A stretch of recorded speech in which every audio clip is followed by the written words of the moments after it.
Hi guys, if the battery in your Scion TC dies, you won't be able to unlock the rear hatch door from the outside.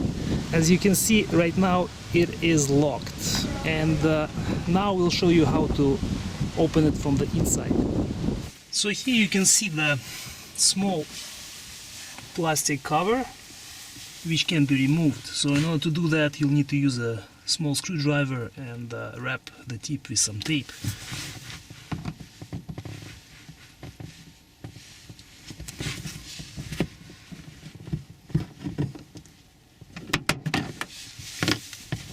So here you can see a small lever.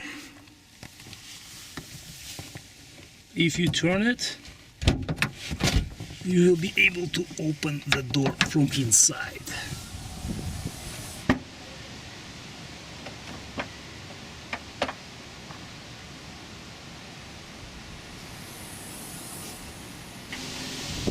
And again, here is our lever.